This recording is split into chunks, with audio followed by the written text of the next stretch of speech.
What's up, music fam? Alright, I'ma just say it.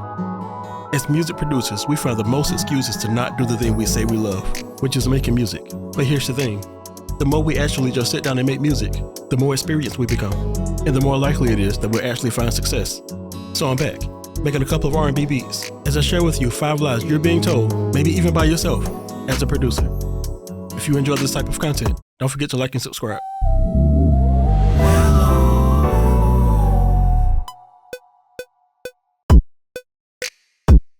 So I'll start with this one, because a lot of you think I'm a formally trained pianist. I'm not. I have had a few people who poured into me in different ways, but I've never truly had piano lessons. I'm pretty much self-taught. The first lie you're probably being told is that you need to be a trained musician to be a good producer. There are so many producers I can think of who have very limited piano skills, but create legendary music. The key is to truly capitalize on your weaknesses. I know a lot of producers who are trained pianists, but their drums are lacking because they focus too much on the chords and melodies and don't realize the importance of hard-hitting drums. And then I'll see someone with no piano training use 2 or 3 well-placed chords, along with some drums that are really hitting. As for me, I'll take the latter. Now, I'm not saying it's a bad thing to know music. Of course, as a music producer, I think you should know as much about music as possible. But as you strengthen your skills as a musician, don't forget to make relatable music. A lot of times we can forget that we don't really make music for other musicians or producers. We make music for people who really don't care what music degrees we have, how many instruments we play, or even whether we played a certain part ourselves or hired someone else to play it. The listeners just want to hear something they can feel and something they can relate to. Now, to add a little contrast to that, let me say that a little music theory does go a very long way. And that brings me to the second lie that you've been told as a music producer, that you don't need to know music theory to be a great producer. That's the furthest thing from the truth. But you need to understand what music theory really is. And if you're watching this, it's very likely that you already know some music theory. You just might not know that you know music theory. Music theory is just a generic term for all the rules of music.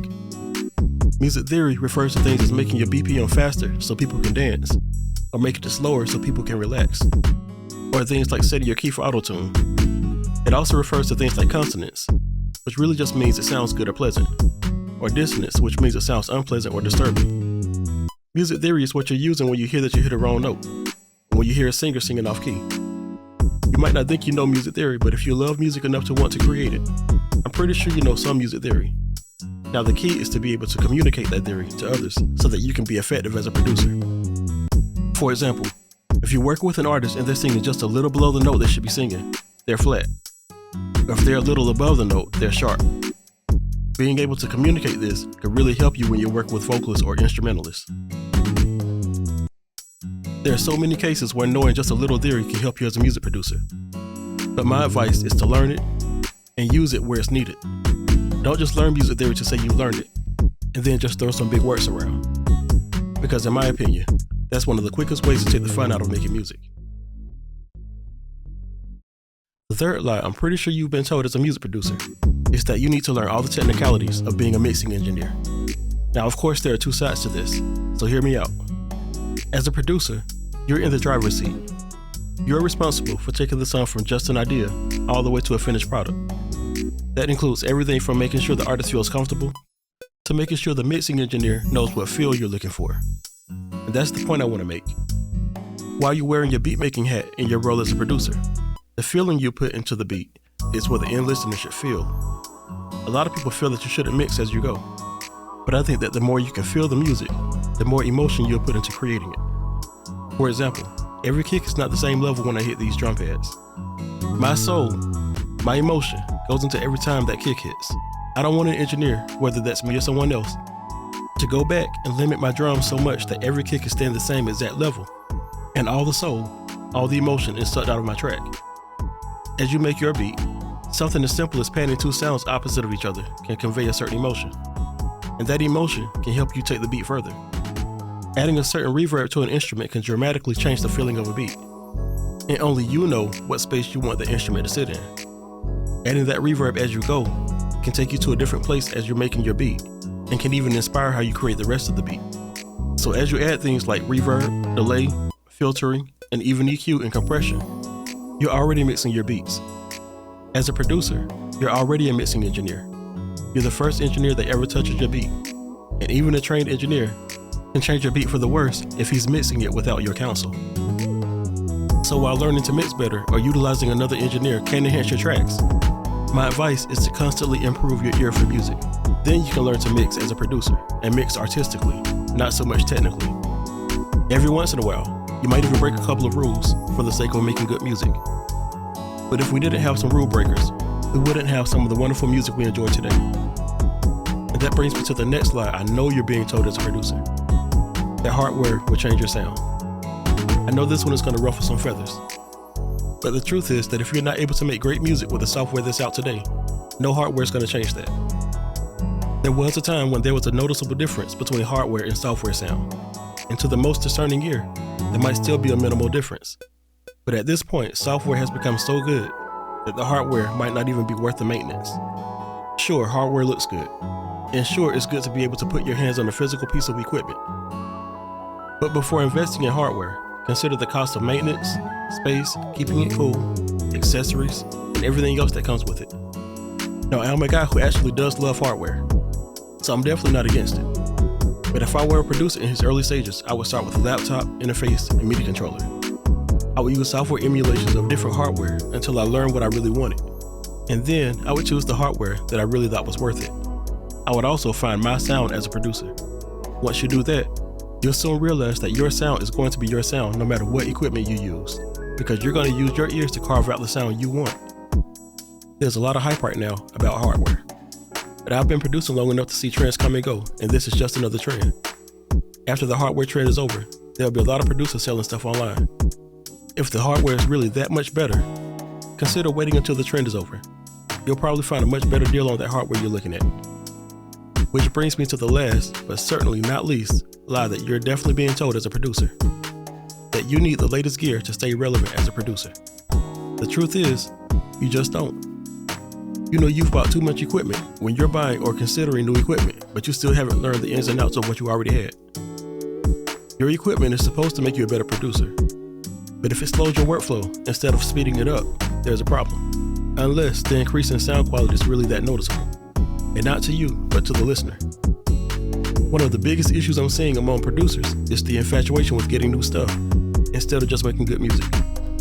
I'll be honest, there are very few things you might actually need to stay relevant. And when you don't have those things, believe me, you'll know it. For example, some of those things in the past have been retro color and auto-tune. Things that were so popular that clients actually asked for them, even if they didn't know what they were called. But things like the latest drum machine, the latest keyboard controller, or even the latest version of a DAW are all usually just hype to me. I usually wait until I can read a lot of reviews before I make a purchase because I'm really not pressed for anything. I have everything I actually need to make good music right here within my reach. And if you have the basics, I'm pretty sure you do too. So don't believe the hype, don't believe the lies. If making music is what you love to do, just do what you love and have fun doing it.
it, fam. I hope you enjoyed it. And I really hope you found this video helpful. If you enjoy this type of content, don't forget to like and subscribe. And until next time, you all be blessed.